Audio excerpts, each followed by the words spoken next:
ঢাকা এখন হয়ে গেছে হলো দাবির শহর।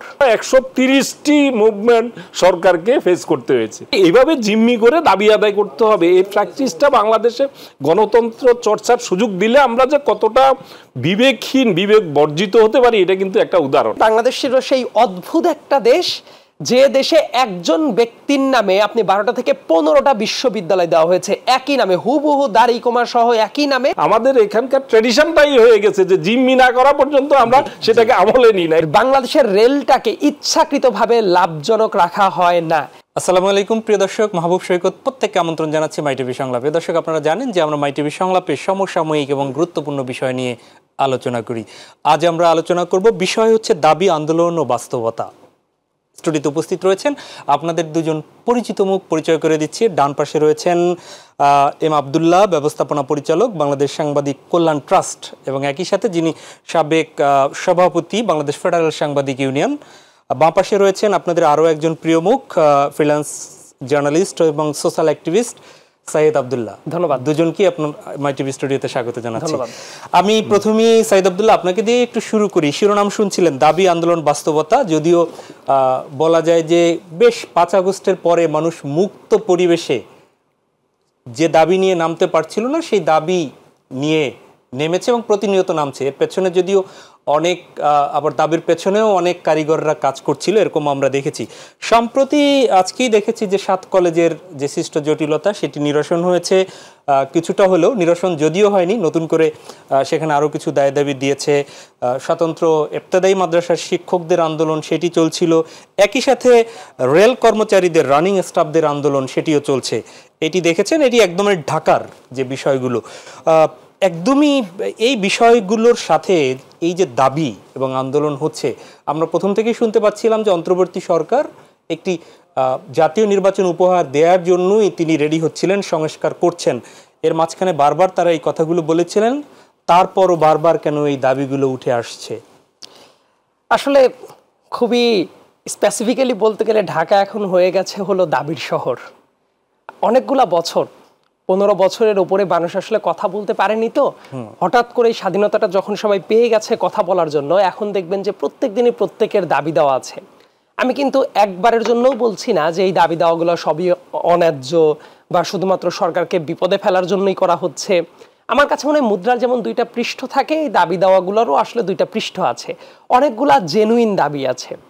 এমনকি এই সরকারকে যদি ওনও করি, এই সরকারকে ওন করেও একটা কথা বলে রাখাটা খুবই ভালো। আমি খোলামেলাভাবেই বলে রাখছি, এই সরকার অনেক ক্ষেত্রে ঠ্যাক না খেলে একটা কাজ জাস্টিফাইড ভাবে করার চেষ্টাটা করে না। এই ঠ্যাক খাওয়ার প্রস্তাবনাটা আমি যে জায়গায় আনলাম, প্রত্যেকটা জায়গায় দেখবেন তারা যখন একটা পদক্ষেপ নেয়, একটা ভুল পদক্ষেপ নেয়, তারপর এটা অনেক বেশি সমালোচনা হয়, তারপর তাদের মনে হয় যে এটা সংস্কারটা করতে হবে। অনেক ভুল নিয়োগ হয়েছে না ইতোমধ্যে, বিভিন্ন চেয়ারে ভুল নিয়োগ হয়েছে। আওয়ামী ফ্যাসিবাদের দোসররা সেই সব চেয়ারে বসে গেছে, ব্যাংকিং সেক্টর থেকে শুরু করে, সচিবালয় থেকে শুরু করে বিভিন্ন ডাইমেনশনে ফ্যাসিবাদের লোকজন তো বসে যাচ্ছে। এটা নিয়ে আন্দোলন হচ্ছে, কথাবার্তা হচ্ছে। আবার বিভিন্ন দাবি দেওয়া যেগুলো আছে, অনেকটা নিজেদের মতো দাবি দেওয়া। যেমন এই সরকার গঠন করার পরেই দেখা গেল আনসারদের যে দাবি দেওয়া, সেই দাবি দেওয়াটা তাদের একদম আমি ভিলিফাই করে দিচ্ছি না, তাদেরও জীবনমান উন্নয়নের দরকার আছে। কিন্তু যে মুহূর্তে তারা আন্দোলনে নেমে গেল, ঢাকা অচল করে দেওয়ার প্ল্যান চালাচ্ছিলেন, ওই দাবিটা তো ওই মুহূর্তে যৌক্তিক কোনো দাবি ছিল না। কিন্তু আবার কথায় কথায় একটা জিনিস হয়ে গেল, সচিবালয়ে উঠে গিয়ে সচিবালয় ঘেরাও দেওয়া, প্রধান উপদেষ্টার বাসভবনকে ঘেরাও দিয়ে ফেলা, এই জাতীয় কাজ তো উচিত না। দাবি দেওয়া পেশ করারও তো একটা যৌক্তিক ফোরাম থাকে। আবার একটা গুরুত্বপূর্ণ ব্যাপার হলো, দেখবেন কোনো আন্দোলন কোথাও না কোথাও যদি গড়ে ওঠে, সেই জায়গাতে কিন্তু সুযোগ সন্ধানী মানুষও আছে, তাদের ইনপুটটা ঢুকে দেওয়ার চেষ্টা করে। এই জাতীয় উদাহরণ দিলে অনেকগুলো উদাহরণ দেখানো যাবে যে জায়গাগুলোতে নানাভাবে চেষ্টা করা হচ্ছে। 7 কলেজের আন্দোলন, সেদিন ঢাকা বিশ্ববিদ্যালয়, নীলক্ষেতের মোড়, এইসব জায়গায় যখন রাতের বেলা উত্তেজনাকর পরিস্থিতিটা তৈরি হয়ে গেল, আপনি দেখবেন পতিত স্বৈরাচারের দোসর যারা ছিল ফেসবুক লাইভে এবং বিভিন্ন জায়গায় তারা ঘোষণা করছে অমুক জায়গায় অমুক মানুষ মারা গেছে, এই আন্দোলনে লুকিয়ে রেখেছে। মানে অস্থিরতা তৈরি করে দেওয়ার তারা কিন্তু ওস্তাদ। মানে আবার গুজবের সেই তককে তককে বসে আছে। আওয়ামী লীগের তো এখন কোনো কাজ কারবার নাই, তারা গর্তে বসে আছে, কেউ পালিয়ে আছে, এবং অনলাইনে এসে তারা যত ধরনের গুজব ছড়ানো যায় তারা ছড়াচ্ছে। নিশ্চয়ই আপনার দৃষ্টিগোচর হয়েছে উপদেষ্টারা রাতের বেলায় পালিয়ে যাচ্ছেন, প্রত্যেকদিনই উপদেষ্টারা তাদের কথায় রাত ভরে পালিয়েই যাচ্ছে। মানে কত নির্লজ্জ হইলে গর্তে বসে আছে অথবা পলাতক, নিজেরা পলাতক থেকে অন্যদেরকে হুমকি দিয়ে বেলায় পালানোর জায়গা পাবো না নাকি আমরা। যাই হোক, আরেকটা ব্যাপার, আপনি প্রসঙ্গ যেহেতু টেনেছেন, আজকে দেখলেন রেল কর্মচারীরা ওই যে আন্দোলন করছে, তারা কর্মবিরতিতে চলে গেছে, রেলে যারা আগে থেকে টিকিট কেটেছিল তারাও যেতে পারেনি, চরম ভোগান্তি সৃষ্টি হয়েছে। 7 কলেজের যে ব্যাপারটা, এই ব্যাপারটা আসলে কথা বলতে গেলে সাম্প্রতিক টাইম টানার পাশাপাশি অতীতে একটু ফিরে যেতেই হবে। আরেফিন সিদ্দিকী ঢাকা বিশ্ববিদ্যালয়ের ইতিহাসে যতজন কলঙ্কিত ভাইস চ্যান্সেলর ছিল তার ভেতরে একেবারে শিরোমণি ব্যক্তির যে কয়জন ছিল তার ভেতরে উনি একজন। এই কথাটা বলতে আমার একদমই ঢাকঢাক গুড়গুড় করার ইচ্ছা নাই। আমি যখন ঢাকা বিশ্ববিদ্যালয়ে ভর্তি হয়েছিলাম উনি তখন ভিসি ছিলেন। তো উনি নিজস্ব স্বার্থে এই যে জাতীয় বিশ্ববিদ্যালয়ের আন্ডার থেকে 7টা এত বড় বড় কলেজকে ঢাকা বিশ্ববিদ্যালয়ের আওতায় নিয়ে আসলো, এসে কি সেই কলেজগুলোর জীবনমানের কোনো উন্নতি হয়েছে? হয় নাই। আলটিমেটলি 7 কলেজের তারাও ভালো নাই, ঢাকা বিশ্ববিদ্যালয়ের পুরো ওভারবার্ডেন চলে আসলো। মানে এমন একটা সিচুয়েশন, যে সিচুয়েশনে কেউই ভালো নাই, শুধুমাত্র ভালো ছিল ওই আওয়ামী পন্থী ভিসি এবং পরবর্তীতে এটার কিন্তু বেনিফিশিয়ারি লোকজন ছিল, এই জায়গা থেকে বিশাল বড় একটা ইনকামের সোর্স ছিল তাদের। জি, এটা বিস্তারিত আলোচনায় যাচ্ছি না। তাহলে খেয়াল করে দেখেন এই ঝামেলাটা তারা পাকিয়ে গেল। স্টুডেন্টরা তো বারবার করেই চাচ্ছে যে এইটা থাকার কোনো মানে হয় না। স্টুডেন্টরাই ঢাকা বিশ্ববিদ্যালয়েরও আবার যে স্টুডেন্টগুলো আছে, একটা ব্যাপার খেয়াল রাখাটা খুব বেশি মাত্রায় জরুরি, তাদের দিকটাও কিন্তু বিবেচনায় রাখাটা উচিত। একটা হিউজ নাম্বার অফ স্টুডেন্টস আছে, দেখবেন তাদের পরীক্ষা হওয়ার পরে রেজাল্ট হয়, তার কোনো ইয়ত্তা নাই, বছরের পর বছর তাদের লেট হচ্ছে। 4 বছরের অনার্স, সেটা তাদের শেষ করতে অনেক কলেজে তাদের 7 বছর 8 বছর করে লেগে যাচ্ছে, পরীক্ষা হচ্ছে না। তাদেরকে জীবনের দাম নাই, তাদের শিক্ষার্থী জীবনের দাম নাই। সো এইটাও তো নজরটা দেওয়া উচিত। কিন্তু এই নজরটা দেওয়ার সময় কিভাবে একটা ব্যালেন্স আনা যায় যে তাদেরও কোনো ক্ষতি হলো না, ঢাকা বিশ্ববিদ্যালয়ের ক্ষতি হলো না, এবং সবাই ভালো থাকলো, সেই পথে তো আগাতেই হতো। সরকার কিন্তু জানতো যে এই টাইপ একটা ঘটনা ঘটতে পারে, সেই পদক্ষেপটা কি তৎপর হয়ে নেওয়ার চেষ্টা করেছে? একটা কথা সুস্পষ্টভাবে আপনাকে বলি, উদাহরণটা বুঝতে পারবেন যে আন্দোলনের অনেক জায়গায়, দাবি দেওয়ার অনেক জায়গায় সমস্যা আছে, এটা যেমন সত্য, আবার অনেক জায়গায় কিন্তু জাস্টিফিকেশন নিয়ে আছে। শিক্ষকদের বেতন নিয়ে যে মন্তব্য শিক্ষা উপদেষ্টা করলেন, আমি এই বাংলাদেশের একজন সাধারণ নাগরিক হিসেবে আমি অত্যন্ত লজ্জিত হয়েছে এই কথাটা শোনার পরে। আমাদের দেশের ধরেন মাদ্রাসার শিক্ষক, প্রাইমারি স্কুলের শিক্ষক এবং অন্যরা যারা শিক্ষক আছে, তাদের বেতন এতই কম, এই বেতন দিয়ে তারা কিভাবে পড়াশোনা করাবে বাচ্চাদেরকে এবং কিভাবে একটা আদর্শ সমাজ গড়ে তুলবে? তাদের তো নিজেদেরই মাস গেলে মানে বাজার করতে যাওয়ার টাকা থাকা উচিত না, কিন্তু তাদের প্রতি কি সিম্পাথি দেখানো হয়েছে? হয় নাই। অন্য অনেক জায়গায় অনেক সংস্কারের আলাপ হয়, এই জায়গাগুলো হওয়া উচিত ছিল। ইন পার্টিকুলার একটা ব্যাপার দেখেন, মানুষের আক্ষেপের জায়গাগুলোও তো আছে, আহতদের চিকিৎসা নিয়েও কিছু সংকটের জায়গা আছে। সেন্ট মার্টিন দ্বীপ নিয়ে একটু কথা বলাটা জরুরি। আমি কি একটু পরে সেন্ট মার্টিনের কথা তাহলে একটু পরে আমি আব্দুল্লাহ ভাই আপনার কাছে ফিরি, ঢাকা কলেজের বিষয়টি শুরু করি। ইতিমধ্যেই ঢাকা কলেজ না 7 কলেজকে ঢাকা বিশ্ববিদ্যালয়ের অধিভুক্তি বাদ, তাদের আন্ডারে আর ভর্তি হবে না, এই সিদ্ধান্ত হলো গতকাল। আজ শিক্ষা উপদেষ্টা কিন্তু বলেছেন যে তাদের সাথে বা সরকারের সাথে আলাপ করে এটি করা হয়নি। এত কিছু হচ্ছে, সেখানে আলাপ করে হয়নি বা এই যে মিটিং হচ্ছে, এখানটায় সাইদ আব্দুল্লাহ নিশ্চয়ই বলেছেন যে কিছু গ্যাপ রয়েছে। পাশাপাশি আজকে সকল দাবি তারা মেনে নেওয়ার পরে আবার ঢাকা কলেজ বা এই শিক্ষার্থীরা 7 দিনের সময় দিয়েছে, যে কি যে তাদের স্বাতন্ত্র যে তাদের একটা বিশ্ববিদ্যালয় হবে, 7 দিনের মধ্যে রূপরেখা দিতে হবে, না হলে তারা আবার আন্দোলনে যাবে। এই বিষয়টা কি কিভাবে দেখছেন? একটা তো বলল যে গত আমলের, শেখ হাসিনার আমলের এই জাতাকলে পিষ্ট হচ্ছিল শিক্ষার্থীরা, নতুন করে এই যে চলার পথ শুরু, কিন্তু সেখানে উপদেষ্টা বললেন যে আমরা জানিই না। তাহলে সমন্বয়ের জায়গাটা কোথায়? আসলে এটা অত্যন্ত দুর্ভাগ্যজনক। যদি আরো সুনির্দিষ্ট করে বলতে হয়, আপনি যে বিষয়ে জানতে চেয়েছেন এর মধ্যে আমিও একজন ভুক্তভোগী। আমার এই 7 কলেজে আমার 2জন সন্তান 7 কলেজের অধীনে ভর্তি ছিল। এর মধ্যে একজন তিতুমিরে ছিল, একজন বাংলা কলেজে ছিল, আবার ছোট 2 সন্তান। তাদেরকে বাধ্য হয়ে এই যে পরিস্থিতির কারণে তাদের একজনকে আমার প্রাইভেট নিয়ে যেতে হয়েছে, এই অনিশ্চয়তার কারণে। কারণ এখানে কবে পরীক্ষা হবে, কবে, এবং এটার মান এবং তাদের বিশৃঙ্খলার জায়গাটা এমন জায়গায় চলে গেছে যে মানে এই 7 কলেজের পড়াশোনার নামে যেরকম তামাশার একটা পরিস্থিতি তৈরি করা হয়েছিল, এখন প্রশ্নটা হচ্ছে এরা কিন্তু এই যে পরিবর্তন, আগস্ট পরিবর্তনের পরে, আগস্ট বিপ্লবের পরে 4 মাস, এখন থেকে 4 মাস আগে কিন্তু এ ধরনের একটা মুভমেন্টে তারা গিয়েছিল এবং তখন তাদেরকে তাদের এই ক্ষোভটা প্রশমিত করে তাদেরকে আশ্বস্ত করা হয়েছিল খুব শিগগিরই সেটা করা হবে। কিন্তু দুর্ভাগ্যজনক হচ্ছে এই 4 মাসের মাথায়ও তারা একই পরিস্থিতির মধ্য দিয়ে আবার এই ধরনের একটি ভয়াবহ ঘটনা ঘটলো, যে একদিন আগে আমরা দেখেছি যে রাতের বেলা যে ঘটনাটি ঘটেছে। 7 কলেজ আপনারা জানেন যে যখন জাতীয় বিশ্ববিদ্যালয় প্রতিষ্ঠিত হয়নি তখন কিন্তু এই কলেজগুলো কিন্তু এই ইউনিভার্সিটিগুলোর অধীনে ছিল। এই যে প্রত্যেকটি কলেজ চট্টগ্রাম ইউনিভার্সিটির অধীনে ছিল, চট্টগ্রাম অঞ্চলের, এইভাবে রাজশাহীর গুলো রাজশাহী ইউনিভার্সিটির অধীনে ছিল। বিশ্ববিদ্যালয় প্রতিষ্ঠিত হওয়ার আগে কিন্তু এইভাবে বিভিন্ন বিশ্ববিদ্যালয়ের অধীনে ছিল। তখন কিন্তু এতটা বিশৃঙ্খল অবস্থা ছিল না, এতটা অবহেলিত ছিল না এই কলেজগুলো। কিন্তু এটাকে এদের যে সংকটটা, এদের যে সেখানকার অবহেলার জায়গাটা, এটা দূর করার জন্য করা হলো জাতীয় বিশ্ববিদ্যালয়। কিন্তু জাতীয় বিশ্ববিদ্যালয় ঠিক একই অবস্থা। আপনি দেখেন যে সেখানে এই বিশ্ববিদ্যালয়টা কিন্তু কোনো রকম এদের নিজস্ব কোনো ক্যাম্পাস নাই, তারা শুধু তদারকি একটা বিশ্ববিদ্যালয়, কিন্তু তারা পর্যন্ত সময় মতো পরীক্ষা নিতে পারে না। সেশন জটে সেখানেও জাতীয় বিশ্ববিদ্যালয়ে 4 বছরেরটা 6-7 বছর পর্যন্ত চলে যাচ্ছে। এই যে শিক্ষা প্রশাসনে এই যে মানে ক্ষমাহীন ব্যর্থতা, আমি বলবো ক্ষমাহীন, প্রত্যেকটি আপনি বোর্ড বলেন, বিশ্ববিদ্যালয় অধীনে বলেন, জাতীয় বিশ্ববিদ্যালয় প্রত্যেকটা জায়গায় ক্ষমাহীন একটা ব্যর্থতার জায়গা আমাদের আছে। এত দুর্ভাগ্য যে আমাদের সন্তানরা যখন এই যে কলেজ জীবন পার হয়ে যখনই ইউনিভার্সিটি লেভেলে যাচ্ছে, তারা কবে তাদের পড়াশোনা শেষ হবে, 4 বছরের অনার্স কয় বছরে শেষ হবে, কোনো ফ্যামিলি গ্যারান্টি দিয়ে এটা বলতে পারে না। এবং তাদের ভবিষ্যৎ কি, তাদের এগুলো নিয়ে চরম একটা অনিশ্চয়, যে কারণে আমাদের কিন্তু বহির্মুখী শিক্ষার্থীদের বহির্মুখী যে প্রবণতা, এটা কিন্তু বাড়ছে কিন্তু শুধু মাত্র এই কারণে যে অন্ততপক্ষে দেশের সীমানার বাইরে গেলে নির্দিষ্ট সময়ে অন্তত ডিগ্রিটা সে নিয়ে আসতে পারছে।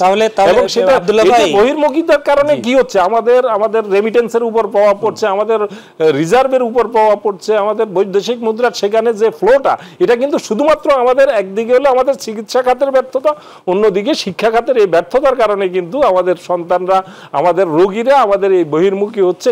এই জিনিসটা আমরা কতদিনে, আর আজকে যদি 54 বছর স্বাধীনতার 54 বছরের মাথায় যেটা মৌলিক জায়গা যে শিক্ষা এবং চিকিৎসা, এটা তো মৌলিক যে 4-5টি মৌলিক বিষয় আছে, তার মধ্যেই তো এটাই আমরা যদি এই শৃঙ্খলার মধ্যে না আনতে পারি আর কবে পারবো।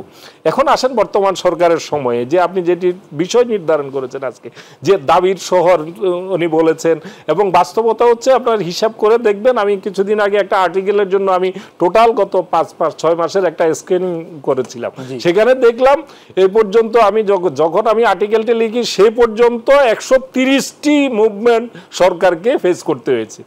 130টি, এই যখন আমি 5 মাসের পরে যে আর্টিকেলটা লেখার জন্য আমি সেদিন মোটামুটি পত্রিকা ঘেটে একটা সামারি করেছিলাম। তো আপনি বোঝেন যে একটি অন্তর্বর্তী সরকার, যাদের কোনো রাজনৈতিক কোনো সরকার নয়, যারা নির্বাচনের মধ্য দিয়ে নিয়মতান্ত্রিক কোনো একটি সরকার নয় যেটি 5 বছরের জন্য আসে, এটা একেবারেই একটা ভিন্ন পরিস্থিতিতে একটা অবিস্মরণীয় একটা অভ্যুত্থানের মধ্য দিয়ে হঠাৎ করে দায়িত্ব গ্রহণ করা, যাদের মূল কাজটা হচ্ছে যে সংস্কার করে একটি সুষ্ঠু নির্বাচনের মধ্য দিয়ে রাজনৈতিক সরকারের হাতে ক্ষমতা দিবে, তাদের কাছে যে দাবির বহর আমরা দেখেছি যে কয়েকদিন পরপরই নতুন নতুন যারা, আপনি বলেন যে যারা আজকে ডক্টর ইউনূসের বাসার উদ্দেশ্যে রওনা দিয়েছেন, তারা কি, আমরা কি দেখেছি এই গত আগস্টের জুলাইয়ের আগে যে গণভবনের উদ্দেশ্যে তারা রওনা দিয়ে এরকম মুখোমুখি হতে আমরা দেখেছি? আমরা দেখি নাই। কিন্তু সমস্যাটা হচ্ছে যে আমরা হলাম আমাদের জাতিগতভাবে আমরা একটা সুযোগ সন্ধানী, আমাদের এক ধরনের মানসিকতা আছে। যে কথাটি উনি বললেন আমি এগ্রি করি যে এই সমস্ত দাবি পুঞ্জীভূত ক্ষোভের জায়গা আছে, এখানে যৌক্তিকতা আছে। ইবতেদায়ী মাদ্রাসার এরা সত্যি সত্যি তারা অবহেলিত। আপনি জানেন বাংলাদেশে একটা সময়ে মক্তব কেন্দ্রিক একটি আদর্শ একেবারে শিশুকালেই তাদেরকে যে আদর্শের জায়গাটা বা মৌলিক যে মূল্যবোধের জায়গাটা তৈরি করে দেওয়ার জন্য যে তাকে মক্তবের প্রচলন ছিল, সেটা বন্ধ হয়ে গিয়ে একদিকে কিন্ডারগার্টেন শিক্ষা ব্যবস্থা যেটা পশ্চিমা দাসের, আরেকটা হচ্ছে যে ইবতেদায়ী মাদ্রাসা যেগুলো মোটামুটি ইসলামী, আরেকটা আছে নুরানি টাইপের যেটি আপনার কাউমি লাইনের আছে। এই যে একেবারে মানে প্রাথমিক শিক্ষার যে স্তরের জায়গা, এই জায়গাটাতে আমাদের হ্যাঁ, এই জায়গার দুর্বলতা আছে। এই শিক্ষার অনেকে আলোচনা করবেন যে ইবতেদায়ী মাদ্রাসাগুলোর পড়ালেখার মান নিয়ে অনেক কিছু প্রশ্ন আছে। তো সেই প্রশ্নটা আপনি করুন, আপনি সেটাকে সমাধান করুন, মানটি নিশ্চিত করুন। একই সঙ্গে তাদের অধিকারের বিষয়টাও, তাদের মিনিমাম যে জীবন ধারণের, তাদের যে উন্নত জীবনের দরকার নাই, তাদের ন্যূনতম জীবন ধারণের যে নিশ্চয়তাটা সেটা নিশ্চিত করুন। আমরা সরকারি প্রাথমিক যেগুলো শতভাগ প্রাথমিক শিক্ষা যেটা সরকারি আছে সেখানে কি মান ঠিক আছে? সেখানেও তো একই অবস্থা, সেখানেও শিক্ষা যাচ্ছে তাই অবস্থা। তাহলে আপনি ইবতেদায়ী কথা অনেকে যুক্তি দেখান যে এখানে সেরকম অবকাঠামো নাই, সেখানে মানসম্পন্ন শিক্ষক নাই। শিক্ষক তাহলে নিশ্চিত করুন আপনি সেটা। একই সঙ্গে সরকারের সেই তদারকিতে আনুন, সরকারের আওতায় নিয়ে, নিয়ন্ত্রণে নিয়ে সেটাই নিশ্চিত করুন। তাই বলে এরা কিছুদিন পরপরই তারা আন্দোলনে নামবে, তারপরে আপনি কখনো লাঠিপেটা করবেন, কখনো এই সাময়িকভাবে দমিয়ে রেখে তো এটা সমাধান হয় না। তো শেষ পর্যন্ত আজকে যে সিদ্ধান্তটি নেওয়া হয়েছে এটাকে আমি সাধুবাদ জানাই, এটা একটা অগ্রগতি। তবে এই জায়গাটাতে আমাদেরকে মনে হয় আর যাতে এই বিষয়গুলোতে আমাদের শিক্ষার মানের জায়গাটাতে কম্প্রোমাইজ যদি আমরা করি, এখনো আমরা যদি এই যে বিশৃঙ্খলাটা চলতে দিই তাহলে জাতি হিসাবে আমাদের দুর্ভাগ্যের জায়গাটা দীর্ঘায়িত হবে এবং আমাদেরকে মূল্য দিতেই থাকতে হবে। আমি সাইদ আব্দুল্লাহ আপনার কাছে যাই, আসলে যেতে হবে আব্দুল্লাহ ভাইয়ের, দুই আব্দুল্লাহ আজকে আছেন আমাদের স্টুডিওতে। আমাদের এম আব্দুল্লাহ ভাইয়ের আসলে কথার সূত্র ধরে এই যে আমাদের বিদেশমুখিতা, নিশ্চয়ই জ্ঞান অর্জনের জন্য বিদেশে যাবেন, এক্ষেত্রে আমাদের বাধা নেই, কিন্তু আমাদের ব্যর্থতার জন্যে যাওয়ার একটা তিনি প্রশ্ন উঠলেন। তাহলে এত বিশ্ববিদ্যালয়ে, জাতীয় বিশ্ববিদ্যালয়ের অধীনে সারা দেশের সব বড় বড় কলেজগুলো, সেখানে কিন্তু টিচার যারা আছেন তারা বিসিএস অ্যালাউ করে কিন্তু সেখানে গিয়েছেন। তার মানে সেখানে বিশ্ববিদ্যালয়ের সবচেয়ে মেধাবীরাই টিচার। তাহলে সেই জাতীয় বিশ্ববিদ্যালয়গুলো অবকাঠামো কিংবা পড়াশোনাটা কোথায় যাচ্ছে? এতগুলো প্রাইভেট ইউনিভার্সিটি হয়েছে, মেডিকেল কলেজ হয়েছে, সেখানে প্রায় 300 ছুঁই করছে। হ্যাঁ, একদম ব্যাঙের ছাতার মতো বিভিন্ন জায়গায়, মানে মুড়ির টিনের মতো বলা যায় যে কিন্ডারগার্টেন হয়ে যাচ্ছে। এই যে বিষয়গুলো হয়ে যাচ্ছে ঢাকা শহরের অলিতে গলিতে, তাহলে এত কিছু হচ্ছে, এটি কি শুধুই মাত্র বাণিজ্যিক কারণ?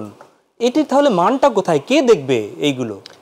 এই কথাটা বললে আমি বিশ্বাস করি যারা অডিয়েন্স হিসেবে দেখছেন এখন তাদের ভিতরে বিরূপ প্রতিক্রিয়া সৃষ্টি হতে পারে, কিন্তু আমি আবার খোলামেলা কথা বলা পছন্দ করি। তার কারণ হলো আপনি ইনস্ট্যান্ট অনেক কথা বলতে পারেন যেটা যৌক্তিক হলেও অনেকের কাছে সেটা অন্যরকম রিয়াকশন তৈরি করতে পারে। সত্যি কথা বলতে আমাদের দেশে বিগত এই 10 বছরে অলিতে গলিতে পাবলিক বিশ্ববিদ্যালয় যেভাবে তৈরি করা হয়েছে বা প্রাইভেট ইউনিভার্সিটির যেভাবে সার্টিফিকেট দেওয়া হয়েছে, অথবা মেডিকেল কলেজগুলো প্রাইভেট মেডিকেলের যেভাবে সার্টিফিকেট দেওয়া হয়েছে যে তারা করতে পারবে, এই অনুমতিগুলো দেওয়া ছিল ডিজাস্টারাস ডিসিশন। একটা দেশে সবারই মাস্টার্স ডিগ্রির দরকার আছে, সবারই গ্র্যাজুয়েশনের দরকার আছে।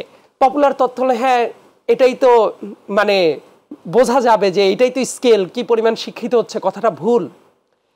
দেখেন অলিতে গলিতে সবাই গ্র্যাজুয়েট তৈরি হচ্ছে, সবাই মাস্টার্স ডিগ্রি তো মানুষ তৈরি হচ্ছে, কিন্তু আদৌ থেকে কোয়ালিটি পরিবর্তন হয়েছে?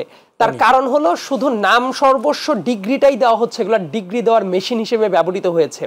বেশি কিছু বলার দরকার নাই। বাংলাদেশ ছিল সেই অদ্ভুত একটা দেশ যে দেশে একজন ব্যক্তির নামে আপনি 12টা থেকে 15টা বিশ্ববিদ্যালয় দেওয়া হয়েছে, একই নামে, হুবহু দাড়ি কমা সহ একই নামে বিশ্ববিদ্যালয় অনেকগুলো আছে। শেখ মুজিবুর রহমানের নামে কতগুলো বিশ্ববিদ্যালয় ছিল, তার পরিবারের নামে কতগুলো বিশ্ববিদ্যালয় ছিল, এবং অলিতে গলিতে কোনো যাচাই বাছাই ছাড়া মানহীন এইভাবে বিশ্ববিদ্যালয়ের অনুমোদন দেওয়া হয়েছে শুধুমাত্র এলাকার মানুষের কাছে তাদের প্রতিশ্রুতি রক্ষার জন্য। এই যে বিশ্ববিদ্যালয় করে দিলাম, এবং সেগুলোর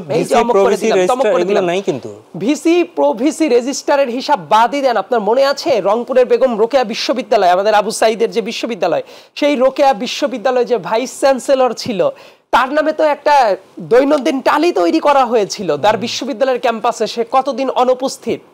এবং সেই নির্লজ্জ ব্যক্তিটাও পরবর্তীতে বিভিন্ন জায়গায় বিভিন্ন কথাবার্তা বলে বেড়ায়, বড় বড় লেকচার দিয়ে বেড়ায়, কিন্তু তার সার্ভিসের টাইমে কত শত দিন উনি অনুপস্থিত ছিলেন সেটা তার ছাত্ররা এবং শিক্ষকেরা সেই টালিটা নিয়ে দেখিয়েছিল। সো আমি যেটা বলবার চেষ্টা করছি সেটা হলো বাংলাদেশের জন্য, এত ঘনবসতিপূর্ণ দেশের জন্য কারিগরি শিক্ষা এবং অন্যান্য যে জায়গাটা যে মানুষকে দ্রুত শ্রমমুখী করা যায়, এই জায়গাটার প্রতি ফোকাস দেওয়াটা অত্যন্ত জরুরি। এইটি কি ফোকাস বর্তমান যে অন্তর্বর্তী সরকার তারা তো বিভিন্ন কমিশন করেছে, আমার কাছে এখন পর্যন্ত শিক্ষার ক্ষেত্রে কি কোনো কমিশন হয়েছে? হয়নি, হয় নাই।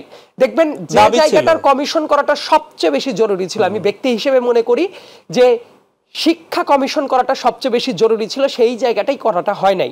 এবং আরেকটা গুরুত্বপূর্ণ ব্যাপার হলো, এই জায়গায় অলিতে গলিতে যত এই ধরনের বিশ্ববিদ্যালয় গড়ে উঠছে, এটার চেয়েও গুরুত্বপূর্ণ ছিল আমাদের দেশের টেকনিক্যাল ইনস্টিটিউটগুলোকে আরো ফ্রেমওয়ার্কের ভেতরে নিয়ে আসা, সেই জায়গাতে আরো এফোর্ট দেওয়া। বিদেশ যাওয়ার যে ব্যাপারটা বললেন, এই জায়গায় কিঞ্চিত আমি দ্বিমত পোষণ করি। বিদেশ যাওয়া ব্যাপারটাকে আমি নেগেটিভলি দেখতে চাই না। উন্নত বিশ্বেরও অনেক মানুষ আছে তারা পড়াশোনার জন্য এবং বিভিন্ন কারণে বিদেশে যায়। আমেরিকার অনেক মানুষকে আপনি ইংল্যান্ডে পাবেন, ইংল্যান্ডের অনেক মানুষকে আপনি আমেরিকায় পাবেন। এটা পৃথিবী যত আগাতে থাকবে পুরো পৃথিবীটাই আসলে সবার। কিন্তু এই জায়গায় যে ব্যাপারটা, যে আমরা সঠিকভাবে তাদেরকে পাঠাতে পারছি কিনা, একটু খেয়াল করে দেখেন। বাংলাদেশের একজন, সে যদি বিদেশে গিয়ে, ধরেন ইউরোপিয়ান কোনো কান্ট্রিতে গিয়ে অথবা আমেরিকা কানাডায় গিয়ে পড়াশোনা করে যদি ইনকাম করে, তার মাধ্যমে তো দেশের রেমিটেন্সটা আসে এবং সেটা হিউজ লেভেলের একটা রেমিটেন্স আসে। বাংলাদেশ চালায় কারা? অনেকেই অনেক ইন্ডাস্ট্রির কথা বলতে পারে, আসলে বাংলাদেশ চলে রেমিটেন্সের টাকায়। ওই যে শিক্ষিত মানুষ যারা ইউরোপ আমেরিকায় যায় এবং যারা খেটে খাওয়া মানুষ আছে, 24 ঘন্টার ভেতরে 18 ঘন্টাও দাঁড়িয়ে ডিউটি করে, এই আমাদের শ্রমিক প্রবাসী যারা আছে, তাদের ইনকামে মূলত বাংলাদেশটা চলে। এমনকি এই মানুষগুলাকে একটু খেয়াল করে দেখেন, আমরা আনস্কিলড যে লেবারটাকে পাঠাচ্ছি, সেটা যদি আমরা স্কিলড লেবারটা পাঠাতে পারতাম, আমরা বিভিন্ন মার্কেটে পেনিট্রেট করতে পারতাম। ইন দ্যাট সেন্স আমাদের রেমিটেন্স অনেক বেড়ে যেত। দেখবেন বাংলাদেশে অনার্স মাস্টার্স করে বেকার হিসেবে বসে আছে, দিন শেষে 10,000, 12,000, 15,000 টাকার চাকরিও তারা পাচ্ছে না। কিন্তু যদি ধরেন এসএসসি পাস করেছে, তাকে টেকনিক্যাল কোনো এডুকেশনের মাধ্যমে তাকে স্কিলড একটা লেবার তৈরি করা হলো, তাকে যদি বাইরে পাঠানো হতো, অনেক অনেক অনেক বেশি গুণ রেমিটেন্স তারা আনতে পারতো। অবশ্যই। এবং বাংলাদেশের জন্য এই জায়গাটা কিন্তু বেশি জরুরি। এই কারণে আনাচে কানাচে বিশ্ববিদ্যালয় প্রতিষ্ঠা করা, অমুক করা, তমুক করা, এগুলা করার চেয়ে আমার কথা, বিশ্ববিদ্যালয় যদি 30টাও থাকে কিন্তু খুবই মানসম্মত, 100টা অলিতে গলিতে বিশ্ববিদ্যালয় করার চেয়ে এটা বেশি উপযোগী। শুনছিলাম আমরা সাইদ আব্দুল্লাহর কথা। আমরা এম আব্দুল্লাহ, ব্যবস্থাপনা পরিচালক, বাংলাদেশ সাংবাদিক কল্যাণ ট্রাস্ট। আব্দুল্লাহ ভাই, যদিও এর আগেও সাথে আমরা বলেছি যে এই ডেজিগনেশন দিতে কেমন যেন লাগে। আপনি আব্দুল্লাহ ভাই সাংবাদিকদের পরিচয়টা প্রেফার করি, আমরাও এটা প্রেফার করি। বিএফইউদের পরিচয়টাই আমি সব জায়গায় দেওয়ার ব্যাপারে আমি সব সময় আমরা আসলে বিশ্ববিদ্যালয় নিয়ে বা শিক্ষার জায়গায় ঢুকে গিয়েছিলাম। আসলে এরকম 1টা 2টা 5টা শো এরকমই হওয়ার জায়গায় যাওয়া উচিত, বা মানে অনেক আলোচনা হওয়া উচিত, এটি নিয়ে আমরা মনে করি। আমরা একটু দৃষ্টি দিতে চাই এই যে রেল কর্মচারীদের, সেখানে রানিং স্টাফ, চালক, গার্ড এবং চেকার যারা আছেন, এদের আন্দোলন শুরু হয়ে গেছে ইতিমধ্যেই। যদিও তাদের স্বতন্ত্র বডি আছে, কিন্তু এটা তো সরকারি প্রতিষ্ঠানের আওতায়। তো এই যে আজকে দেখলাম দিল, আলটিমেটাম দিল, বন্ধ করে দিল। আমরা কয়েকটা জায়গায় দেখেছি যে তারা ওখানে যাত্রী সহ রেল থামিয়ে চালক চলে গেল, সিদ্ধান্ত ছাড়াই স্টাফদের এই বিষয়গুলো শেষ হয়ে গেল। তো এইগুলো সমন্বয়টা করা কেন যাচ্ছে না? এখানে সমস্যাটা কি? এখানে কি এর মধ্যেও কি কোনো ষড়যন্ত্র কাজ করছে? আসলে সমন্বয় করা যাচ্ছে কি যাচ্ছে না সেই বিতর্কের জায়গার আগে আমি যে কথাটি বলতে চাই, প্রথম কথা হলো, এই রেলটা দেখার জন্য দায়িত্বে যিনি উপদেষ্টা পরিষদে আছেন, জি, তাকে আরো 4টি বিভাগ, গুরুত্বপূর্ণ বিভাগ দিয়ে রাখা হয়েছে। তিনি সড়কের দায়িত্বে আছেন, সেতু বিভাগের দায়িত্বে আছেন, তিনি বিদ্যুৎ বিভাগের দায়িত্বে আছেন, তিনি জ্বালানি বিভাগের দায়িত্বে আছেন। এই বিভাগগুলো প্রত্যেকটার জন্য কিন্তু অতীতে এক একজন করে আলাদা করে মন্ত্রী ছিলেন। বাংলাদেশে কি এমন সংকট তৈরি হয়েছে যে এই 5টা সবচেয়ে গুরুত্বপূর্ণ বিভাগ বলতে হবে, এগুলো এই সবগুলো বিভাগ একজনের কাঁধে দিয়ে রাখতে হবে। আমি যতটুকু জানি, তিনি প্রত্যেক সপ্তাহের 5 দিন তো অফিস করা লাগে, 5 দিন 5 জায়গায় যান। তার মানে কি, আপনি সপ্তাহে একটা দিন তিনি মনোযোগ দিতে পারছেন তার একটা বিভাগের প্রতি। তো এইটা একটা অন্যতম, আমি মনে করি, সীমাবদ্ধতার জায়গা। তার দক্ষতা নিয়ে আমি কোনো প্রশ্ন তুলতে চাই না, তার যোগ্যতা নিয়েও কোনো প্রশ্ন তুলতে চাই না, কিন্তু উনি তো মানুষ। তার যে অ্যাটেনশন, এই যে গুরুত্বপূর্ণ এক একটি এতগুলো মন্ত্রণালয় একজনের কাঁধে দিয়ে দেওয়া হয়েছে। এখন আসেন রেলের বিষয়ে। আমরা কিন্তু এই রেলের ইতিহাস আমরা জানি, এটা কখনোই এই রেলকে লাভজনক করা যায় নাই, অথচ পৃথিবীর সকল জায়গায় রেল হচ্ছে সবচেয়ে পপুলার এবং সেখানে লাভজনক খাত হিসেবে পৃথিবীর বিভিন্ন দেশে আছে। আমাদের বাংলাদেশের দুর্ভাগ্য হচ্ছে এই রেলটা হচ্ছে যে একেবারে অবহেলিত এবং দুর্ভোগের একটা জায়গা। এখানে প্রচলিত প্রবাদ হয়ে গেছিল যে 9টার ট্রেন কয়টায় যায়, এটা তো প্রচলিত প্রবাদই, সেটা আমরা একদম শিশুকাল থেকে শুনে আসতেছি। তো এই জায়গাগুলোতে আমরা দেখছি এখন আবার এই যাত্রীদেরকে জিম্মি করে আজকে যে ঘটনা হয়েছে, এটা খুবই দুঃখজনক। জি, উপদেষ্টা বলেছেন দুঃখজনক, আমি তার ভাষায় দুঃখজনক বলছি না। উপদেষ্টা দুঃখজনক বলে থামবেন কেন? তাকে অ্যাক্ট করতে হবে, তাকে সেখানে এটার সমাধানের জন্য তিনি কি পদক্ষেপ নিয়েছেন সেটা পরিষ্কার জায়গা। কালকে মধ্যরাত থেকে এটা নিয়ে নানান রকমের, কিন্তু মধ্যরাতে একবার বলা হয়েছিল যে এটা মোটামুটিভাবে সমাধানের একটা জায়গায় চলে আসছে। আমরা জানি যে আরও একজন, আজকে সচিবালয়ে শুনলাম যে আরও অন্য মন্ত্রণালয়ের সচিবদের নিয়ে সারা রাতই এগুলো নিয়ে কাজ করার চেষ্টা করা হয়েছে, কিন্তু শেষ মুহূর্তে ভোর রাতে এসে তারা, প্রথম দিকে তারা একটু নমনীয় হয়ে সরে আসতে চেয়েছিল, এটা রাতে 3টা-4টা পর্যন্ত খবর এরকমই ছিল, কিন্তু ভোর রাতে এসে তারা আবার বললো যে আমরা আছি। তো এর পিছনে তো পতিত স্বৈরাচারের মানে ইন্ধন থাকতে পারে, তা থাকাটাই স্বাভাবিক। যাদের এভাবে বাংলাদেশের ইতিহাসে নয় বিশ্বের ইতিহাসে সবচাইতে অপমানজনকভাবে যারা ক্ষমতাই শুধু ছাড়তে হয় নাই, ত্যাগ করতে হয় নাই, দেশও ত্যাগ করতে হয়েছে, তারা তো চাইবে যে প্রতি মুহূর্তে যেখানে যে সুযোগ সেটাকে কাজে লাগানো। তো যারা এটা চাইবে তার বিপরীতে কি প্ল্যানটা আছে, ওরা যেরকম প্ল্যান করছে যে এরকম অরাজকতা সৃষ্টি করা, অচল অবস্থা তৈরি করা, তার বিপরীতেও তো একটা প্ল্যানের জায়গায় থাকতে হবে। সেই জায়গায় সীমাবদ্ধতার কথা আমি আগেই বলেছি যে এখানে আমাদের এই যার উপর দায়িত্ব আছে তাকে তার দায়িত্বটা আরো কমানো উচিত, এটা আমার ব্যক্তিগত। হ্যাঁ, অথবা সেটার একটা মেকানিজম, তার সহকারী হিসেবে কোনো মন্ত্রণালয়ে আছে বিশেষ সহকারী, এখানে তো তাও নাই, উনার উপর কিন্তু সবগুলোই একজন। তাহলে কি মানে বাংলাদেশের নিরপেক্ষ লোক এত কম হয়ে গেল যে উপদেষ্টা এই যে 5 জনকে দিতে হলে সেখানে কি আর যোগ বিয়োগ করার কোনো সুযোগ নেই? সেই জবাবটা তারা দিতে পারবেন যারা নীতি। আমি বিশ্বাস করি যেখানে আপনি সরকারের একটা সংস্থা দায়িত্ব পালন করেন, রাজনৈতিক সরকারের যেখানে 50-60 জনকে নিয়ে একটা ক্যাবিনেট চলে, সেখানে 20-25 জন নিয়ে এটার তো একটা চাপ বাড়তি থাকবেই। এই জায়গাটার ব্যাপারে সরকারের দ্রুত একটা ব্যবস্থা নেওয়া উচিত। আর রেলের যে দাবি দাবার ন্যায্যতা অন্যায্যতার চাইতে বড় কথা হলো এটা একটা সেবা। রেল কিন্তু এটা কোনো গতানুগতিক অন্য প্রতিষ্ঠানগুলো যেমন ইবতেদায়ীর যে ইস্যুটা, 7 কলেজের ইস্যুটা, এটা কিন্তু এক ধরনের, কিন্তু রেল যে এভাবে যাত্রীদেরকে জিম্মি করে দিয়ে আপনার সারা রাত যাত্রীরা জানে না এতগুলো যাত্রী তাদের কত ধরনের কাজ থাকতে পারে, তাদের মুমূর্ষু রোগী থাকতে পারে, তাদের দাফনের জন্য কেউ মৃত্যু আত্মীয়স্বজনের দাফনে যোগ দেওয়ার জন্য যে যাওয়ার ব্যাপার থাকতে পারে, এবং নানান ধরনের মানুষের জরুরি কাজ ছাড়া তো মানুষ ট্রাভেল করে না, প্রয়োজনই তো করে। তো কিন্তু এই যে বাচ্চা কাচ্চা, এবার রেলে কারা যায় দেখবেন যে আপনি পুরো ফ্যামিলি নিয়ে যাচ্ছে, বাচ্চা কাচ্চা, ছোট শিশু বাচ্চা কাচ্চা নিয়ে কোথাও ট্রাভেল করবে, তো তাদেরকে এইভাবে জিম্মি করে দাবি আদায় করতে হবে। এই প্র্যাকটিসটা বাংলাদেশে গণতন্ত্র চর্চার সুযোগ দিলে আমরা যে কতটা বিবেকহীন, বিবেক বর্জিত হতে পারি, এটা কিন্তু একটা উদাহরণ। আমরা যখন গণতন্ত্র এক সময় পারি নাই, আমরা গত 15 বছর গণতান্ত্রিক অধিকার নিয়ে কথা বলতে পারি নাই, ভয়েস রেজ করতে পারি নাই, কিন্তু সেটার সুযোগ পেলে যে আমরা এটাকে গণতান্ত্রিক অধিকারের অপব্যবহার করা এবং এটার বিবেক বর্জিতভাবে সিদ্ধান্ত নেওয়া এবং জিম্মি করা, মানুষকে জিম্মি করে এই কাজগুলো কিন্তু আমাদের মধ্যে, আমরা যারা এই দাবি আদায়ের সাথে বিভিন্নভাবে আমরা এগুলো করছি, তাদেরকে এই বিষয়গুলো ভাবা রাখা উচিত আর কি।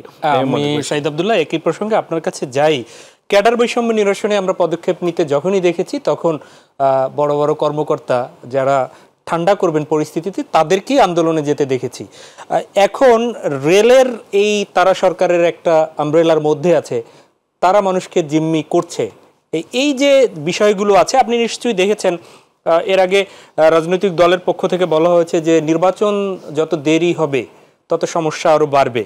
একদিক থেকে আব্দুল্লাহ ভাই বলছে যে পতিত দোসররা এর মধ্যে আছে, আর একদিক থেকে নির্বাচন যত দেরি হবে সমস্যা তত বাড়বে। এখানেরও কোনো বিষয় আছে কিনা এর মধ্যে, আপনি এটা কোনো কিছু দেখেন কিনা? আরেকটু বিষয় যোগ করি, রেলে এর আগে এই যে কালো বিড়াল খ্যাত, সেই সময় থেকে আসলে মানুষ জানতে পারলো যে রেল ক্রয়ে প্রশিক্ষণে এখানে 1000 কোটি টাকার যে দুর্নীতি, বগি ক্রয় ট্রয় থেকে শুরু করে প্রত্যেকটা জায়গায় নিয়োগ থেকে শুরু করে এইগুলো আপনি দেখেছেন। সেই রেলের সেই জায়গাগুলো আপনি পদক্ষেপ নিতে যাবেন তখনই বাধার সৃষ্টি হবে।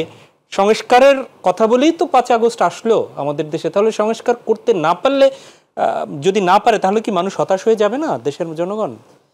ভালো একটা প্রসঙ্গ তুলেছেন যে এই যে সংস্কারের যে কথাগুলো হচ্ছে, লিমিটেশনটাও কিন্তু মাথায় রাখাটা জরুরি। মানে একজন মানুষের লিমিটেশন আছে একটা পরিমাণ কাজ করার, কিন্তু তারপর পাহাড় সম এক্সপেকটেশন সবারই আছে, কিন্তু সেটা মিট আপ করার মতো ক্যাপাসিটি তাদের নাই। ওই জায়গা থেকেই কিন্তু মানুষের ক্রোধটা জন্মটা নেয়, এবং সেটাই কিন্তু বর্তমানে হচ্ছে। এই সরকার ব্যাপারে খুবই কারেক্টলি কথাটা বলেছেন আব্দুল্লাহ ভাই, কারেক্টলি কথাটা বলেছেন যে ওভারবার্ডেন্ড। প্রত্যেকটা মন্ত্রণালয় অল্প কয়েকজন ব্যক্তি দিয়ে চলছে, এবং এই কারণে কাজের ভেতরে যে সমন্বয় করা সেই কাজটা তারা করতে পারছে না। ধরেন যে কয়জন উপদেষ্টা আছেন আরো এক্সপেরিয়েন্সড লোকজন নিয়ে বেসিক্যালি পলিটিক্যাল ঘরানার বা পলিটিক্যাল জায়গাগুলোকে ডিল করেছেন এমন মানুষদের, ধরেন 35 থেকে শুরু করে 50 বছর বয়সী মানুষদের যদি উপদেষ্টা প্যানেলে নিয়ে আসা হতো, জনগণ কি বলতো এই নিয়োগটা দেয়া যাবে না? বলতো না। দেখেন একজন উপদেষ্টা কিছুদিন আগে মারা গেলেন, যাওয়ার পরে তার পদটাও কিন্তু অন্যদের ভেতরে ডিস্ট্রিবিউট করে দেওয়া হচ্ছে, কিন্তু নতুন কাউকে নেওয়া হয় নাই। আমার কাছে ফ্রম ডে ওয়ান যে ব্যাপারটা মনে হয়েছে, এই উপদেষ্টা মণ্ডলীতে 35 বছর বয়স থেকে 50 বছর বয়সী, মানে যাদের একই সাথে বিচার বুদ্ধিবোধও আছে, জীবনের একটা লিভড এক্সপিরিয়েন্স আছে, এবং তারা কিন্তু অনেক কিছু ম্যানেজ করতে পারে, মানে প্রকৃতপক্ষে কর্মী যারা, সেই জায়গাটা কিন্তু সিরিয়াসলি ঘাটতি আছে। তরুণরা আছে, আমার বন্ধু আছে, আমার জুনিয়র খুবই আদরের জুনিয়র ছোট ভাই আছে, একই সাথে যে কাজটা হচ্ছে অনেক সিনিয়র মানুষজন আছে, কিন্তু দেখেন একদম ওয়ার্কিং ফোর্স যেটা, এই যে 35 বছর বয়স থেকে 50 বছর বয়সী যারা মানুষ আছে, এই টেকনিক্যাল মানুষগুলোর কিন্তু অভাব আছে। এবং আরেকটা ব্যাপার হলো, এই সরকার ওই যে বললাম না যে ওভারবার্ডেন হওয়ার কারণে কোনো একটা জিনিস যে পার্টিকুলারলি ফোকাস করে দেখবে সেই সুযোগটাও তো তারা পায় না।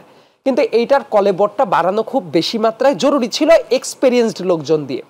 আর অনেকগুলো সংকট আছে, আমি না অনেকেই অনেক ধরনের কথা বলতে পারে, কিন্তু নির্বাচন সংস্কার এই ব্যাপারগুলোকে আমি কখনোই বিপরীতমুখী মনে করি না। ইনফ্যাক্ট একটা নির্বাচন হওয়ার জন্যও তো বিশাল বড় সংস্কারের দরকার, কারণ যে অবস্থা রেখে গিয়েছিল ওই অবস্থায় তো ইলেকশন করার মতো পরিবেশ নাই। সো নির্বাচন কমিশন বলেন, আইন শৃঙ্খলা রক্ষাকারী বাহিনী বলেন, এবং নানা ধরনের যে কাজ আছে সেটা করতেও কিন্তু ন্যূনতম সময়ের দরকার হয়। যেমন একটা ঘোষণা মোটামুটি কিন্তু চলে এসেছে যে এই বছরের ডিসেম্বরে অথবা পরের বছরের জুন মাসের ভেতরে ইলেকশন হবে, তবে যে অবস্থা চলছে প্রতিনিয়ত কিন্তু জনতার ক্ষোভটাও দেখা যাচ্ছে, এবং নানা জায়গায় বিশৃঙ্খলা যদি চলতেই থাকে তখন কিন্তু মানুষ বিরক্ত হয়ে যাবে। এই সরকার একটা কাজ মনে হয়, পলিটিক্যাল দলগুলোর অনেক ব্যর্থতা আছে, ট্রু, প্রত্যেকটা পলিটিক্যাল দলেরই অনেক ব্যর্থতা আছে, বিএনপির কথা বলেন, জামাতের কথা বলেন, অন্যান্য ABC যত পলিটিক্যাল দল আছে, অ্যাট দ্য সেম টাইম এই সরকারও পলিটিক্যাল দলগুলাকে কিভাবে তাদের হেল্পটা নিয়ে কাজ চালাতে পারবে এই মাইন্ডসেটটাও কিন্তু তাদের রাখাটা খুব বেশি মাত্রায় জরুরি। আমি একটা কথা খুবই অনেক জায়গায় বলেছি যে এই বর্তমান ভারসাম্য যেটা ইকুইলিব্রিয়াম টিকে আছে হলো সরকার, ছাত্রদের অংশ এবং পলিটিক্যাল দল। মানে একটা টেবিলের যদি এই 3টা পায়ের পর যদি দাঁড়িয়ে থাকে, একটা গোল টেবিল ধরেন 3টা পায়ের পর দাঁড়িয়ে আছে, এই 3টা পায়ের কোনোটা যদি ফাংশন না করে তাহলে এই জায়গায় ইকুইলিব্রিয়াম অবস্থাটা থাকবে না, এবং এই জায়গায় সংকটের জায়গাটা খুব সিরিয়াসলি আমি দেখতে পারছি। আরেকটা ব্যাপার, রেলের কথা বলছিলেন, কালো বিড়ালের কথা বলছিলেন, রেলটা কেন লাভজনক হয় না? বাংলাদেশের রেলটাকে ইচ্ছাকৃতভাবে লাভজনক রাখা হয় না। রেল যদি সবসময় লস প্রজেক্টেই থাকে, রেলের যারা যারা দায়িত্বপ্রাপ্ত ছিল, এই একজন মানুষও কি লাইফে ব্যক্তিগত জীবনে লসে ছিল? প্রত্যেকটা মানুষই কারচুপি করে, চুরি বাটপারি করে ফুলে ফেপে উঠেছে। আপনি প্রত্যেকটা মানুষের ডাটা নিয়ে কাজ করেন যে বিগত 10 বছরে যারা রেলের সর্বোচ্চ পর্যায়ে দেখভালের দায়িত্বে ছিল, মন্ত্রী থেকে শুরু করে সচিব থেকে শুরু করে যারা যারা ছিল, এরা কি খারাপ অবস্থায় ছিল? তার মানে এই জায়গায় এমন কোনো একটা ব্যাপার আছে যে এই সিস্টেমটাকে নিষ্পেষণ করে রাখা হয় যাতে রেল লাভজনক না হয়। আবার এই সাথে কিন্তু বাস মালিকদেরও একটা সংস্পর্শ আছে। এর আগে ঈদের ভেতরগুলোতে, যেহেতু আমি উত্তরবঙ্গের ছেলে, পাবনার ছেলে, আমি পাবনায় ডিরেক্ট ধরেন যে একটা সাইড দিয়ে রেল আছে, কিন্তু উত্তরবঙ্গের বিশাল জায়গায় তো রেলের একটা জায়গাটা আছে। প্রত্যেকবার ঈদে এই যে কামড়াকামড়িটা লাগে রেল লাইন নিয়ে, তখন যখন কথাবার্তা হয়, একজন আমাকে বলেই ফেলেছিল এর আগে একবার যে রেল লাইন যদি সব ঠিকঠাক মতো চলে তাহলে তো এই যে লক্কর ঝক্কর বাস দিয়ে যে সার্ভিসটা দেওয়া হয়, বিলো এভারেজ সার্ভিস, এই সার্ভিসের তো কোনো ভ্যালু থাকবে না। সো ইচ্ছাকৃতভাবেও বাস মালিক সমিতি যারা থাকে তারাও কিন্তু প্রচন্ড শক্তিশালী। এমনকি শাহজাহান খানের মতো একজন নিকৃষ্ট কসাইকেও তো আমরা মন্ত্রী হিসেবে দেখেছি। সো ইনাদের কিন্তু আবার ব্যবসাটা থাকে। এই সাথে বলে রাখাটা একটা ব্যাপার ভালো, নারায়ণগঞ্জে শামীম ওসমান ফ্যামিলির একটা বাস ছিল, এই কারণে দেখবেন বিআরটিসি বাসের ডিপোগুলাতে পড়ে পড়ে পড়ে পড়ে নষ্ট হয়ে যাচ্ছে, অনেক ভালো ভালো বাস। কিন্তু ওই বাসগুলোর কিন্তু সার্ভিস যেভাবে দেওয়ার কথা ছিল সেটা হয় না। তার কারণ কি, যদি দেওয়া হয় তাহলে শামীম ওসমানের পরিবারের ওই যে বাস সার্ভিস ওইটা তো তাহলে ঠিক মতো চলবে না। তো এই জায়গায় না বাংলাদেশের স্ট্র্যাটেজিক পরিবর্তনটা খুবই বৈপ্লবিক পরিবর্তন ছিল এই পরিবহন সেক্টরে, সেটা আসলেই কোনো অবস্থাতেই হয় না। জি আব্দুল্লাহ ভাই, আমি এই একটু রেলের এখানেই আবার একটু যেতে হয়। রেল নিশ্চয়ই আপনি যেটা বললেন যে সেই একদম ইংরেজ আমল থেকে ভালোভাবে মানুষের যে কয়টা পথ চলাচলে এটির ব্যাপারে প্রচণ্ড আগ্রহ, এবং সেই জায়গায় কিন্তু এই যে কোটা বিরোধী আন্দোলন থেকে বৈষম্য বিরোধী আন্দোলনে গেল, এক দফার আন্দোলনে গেল, সবচেয়ে বেশি কোটা খুব সম্ভবত রেলের মধ্যে। আপনি বুকিং করতে গেলে বাংলাদেশ বিমানের মতো এখানেও দেখা যাবে যে নো ভ্যাকেন্সি, খালি নাই টিকিট, পরে দেখা গেল লস আছে, টিকিট বিক্রি হয়নি। ঠিক তেমনি এখানে নিয়োগের ক্ষেত্রেও সম্ভবত 70-75% হচ্ছে এই যে কোটার যে জায়গাটায় সবচেয়ে বেশি কোটা এখানে রয়েছে ট্রেনে। এখানে পোষ্য কোঠা, এই কোঠা, ওই কোঠা, ওই কোঠা, এখন পর্যন্ত সেটি আপনি জানেন। এইগুলো আসলে কিভাবে তাহলে ভাঙবে যদি এই অবস্থায় যাত্রীদের জিম্মি করে এই দাবি আদায়ের এই তারা যাত্রীদের জিম্মি করছে, একদিক থেকে এই সমস্যার সমাধান করবে না ওই সংস্কার করবে? আদৌ কি সংস্কার সম্ভব কিনা? এখন এই সংস্কার না নির্বাচন, এই বিতর্কের পাশাপাশি এগুলো তো আমাদের জনজীবনের যে গুরুত্বপূর্ণ, মানুষের জনজীবন ঘনিষ্ঠ যে বিষয়গুলো, এগুলো তো অনেকটাই উপেক্ষিত থেকে যাচ্ছে। কারণ এই যে চলমান ঘটনা প্রবাহ সামাল দিতে গিয়ে কিন্তু সরকারের হিমশিম অবস্থা, যেগুলো সামনে আসছে প্রত্যেক দিন, যে সংকটগুলো আসছে, এগুলো করতে গিয়ে যে চিন্তাটা দীর্ঘমেয়াদী এদেশে সুশাসনের জন্য যে কাজগুলো করা দরকার, এগুলোর ক্ষেত্রে কিন্তু আমরা বাধাগ্রস্ত হচ্ছে। আমি আজকে কোনো একটা টেলিভিশনে, আমি বোধহয় বা ভার্চুয়াল জগতে কোনো একটা টেলিভিশনের ফুটেজে আমি দেখছিলাম যে সেখানে নিউজের মধ্যে বলা হচ্ছে যে করোনার পরে রেলে এ ধরনের পরিস্থিতি আর কখনো হয় নাই। আমি এই জায়গাটাতেও আমি মনে করি আমাদের আত্মসমালোচনা, আমরা সাংবাদিক হিসেবে আমি মনে করি যে আমরা কিন্তু ভুলে গেছি যে যখন বৈষম্যবিরোধী আন্দোলন, জুলাই আগস্টের আন্দোলনে সরকার নির্দেশ দিয়ে কিন্তু টানা প্রায় আধা মাসের মতো রেল কিন্তু চলাচল বন্ধ রেখেছিল। এটা যদি আমরা এভাবে বেমালুম ভুলে যাই, আমি টেলিভিশনের সংবাদে অবলীলা এটা বলে যাচ্ছে যে করোনার পরে এরকম পরিস্থিতি নাকি রেলে আজকের মতো এরকম অচল অবস্থা দেখা যায় না। এটা কিন্তু তথ্য বিকৃতি আমি মনে করি। সহযোগিতার জন্য বলি, রেল কর্মচারীদের যে কর্মবিরতি তার অন্যতম ছিল মূল বেতনের সঙ্গে রানিং অ্যালাউন্স যোগ করে পেনশন এবং অন্যান্য সুবিধা দেয়া। এটি বন্ধ হয়েছিল কিন্তু গত সরকারের আমলে, এর আগে কিন্তু চালু ছিল না। সেটাই আন্দোলনটা চালাচ্ছে। না, আমি সেটা তো একটা তাদের দাবির ইস্যু। আমি বলছি যে নিউজে বলা হচ্ছে যে এই ধরনের অচল অবস্থা করোনার পরে আর হয় নাই। তাই কি বাস্তবতা? বিগত আন্দোলনে কিন্তু সরকার নির্দেশ দিয়েই কিন্তু রেল চলাচল বন্ধ রেখেছিল 15-16 দিন যাবত টানা কোনো রেল চলাচল, বাংলাদেশের রেলের চাকা ঘুরে নাই। তাহলে আমরা ভুলে গেলাম এই 5-6 মাসের হরতাল, সরকারি দলের সেই অবরোধ বা হরতাল বা কর্মসূচি। আমি এটা নিয়ে জাস্টিফাই করছি না যে আজকের ভোগান্তিটা এটা ঠিক আছে, এটা জাস্টিফাই করছি না। কিন্তু আমাদের সংবাদ পরিবেশনের ক্ষেত্রে আমাদের কিন্তু এই জায়গাটাতে তথ্য দেওয়ার ক্ষেত্রে আমাদেরকে এটা সচেতনতা জরুরি। আমরা যা খুশি তাই কিন্তু এভাবে বলে দিতে পারি না যে করোনার পরে আর এরকম এ ধরনের অচল অবস্থা তৈরি হয় না। এটা হয়েছে, সরকার নির্দেশ দিয়েই কিন্তু 5-6 মাস আগে প্রায় 15-16 দিন কোনো দেখছেন না। ইন্টেনশন তো অবশ্যই এখানে আমি তো বলছি যে আমাদের প্রত্যেকটা সেক্টরে গত 15-16 বছরে যে নিয়োগগুলো হয়েছে, সকল নিয়োগ আপনি দেখবেন যে 80% পর্যন্ত ছাত্রলীগ, যুবলীগ এসব ব্যাকগ্রাউন্ড ছাড়া কেউ নিয়োগ পায় নাই। এবং আজকে যারা সংগ্রাম করছে, আন্দোলন করছে, এদের মধ্যে যে এই সব নিয়োগের লোকজন নাই এবং সুবিধাভোগী নাই, আপনি কিন্তু এটা বলতে পারবেন না। প্রথম কথা হচ্ছে যে একটা রেলওয়ে সেবা খাত, এই সেবা খাতকে জিম্মি করার ক্ষেত্রে এটা প্রত্যেকটা মানুষের অন্তত বিবেকের জায়গাটা, কিন্তু এই জায়গাটাতে আপনি ইচ্ছা করলে হসপিটালে যখন খুশি তখন আপনি কর্মবিরতি করতে পারেন না। আপনি এই পরিবহনে, রেলে আপনি ইচ্ছা করলে যখন খুশি তখন কর্মবিরতি। আপনাকে ভিন্ন কোনো চিন্তা করতে হবে দাবি আদায়ের জন্য। আপনার দাবির হয়তো ন্যায্যতা আছে, আপনার বর্তমান বাস্তবতায়, দ্রব্যমূল্যের প্রেক্ষাপটে সব কিছু মিলিয়ে আমি যদি ধরে নিই তাদের দাবির পুরোপুরি শতভাগ বাস্তবতা আছে, তারপরও তাদেরকে, জনগণকে জিম্মি করে, এই যে নারী, শিশু, বিভিন্ন অসুস্থ মানুষকে এভাবে জিম্মি করে ভোগান্তিতে ফেলে এভাবে দাবি আদায় করা কোনো বিবেকবান মানুষের কাজ হতে পারে না। যারা এই কাজটা করছে আমি মনে করি তাদের অবশ্যই কোনো ব্যাড ইন্টেনশন আছে এবং এই সরকারে, এবং এটা দাবি, এইসব দাবি আদায়ের জন্য এটা উপযুক্ত সময় নয়, এটা প্রথমে আপনাকে ভাবতে হবে। এই যে দাবিগুলো আদায়ের জন্য এখন যখন তখন যেখানে সেখানে রাস্তা অবরোধ করে দেওয়া হচ্ছে, চিফ অ্যাডভাইজারের বাসাতে ঢুকে যাওয়ার চেষ্টা হচ্ছে, এই দাবিগুলোর জন্য তো এই সময়টা না। গত 15 বছরে আপনারা কয়বার এই কাজটা করেছেন? আমরা তো দেখি না এই কাজগুলো করতে।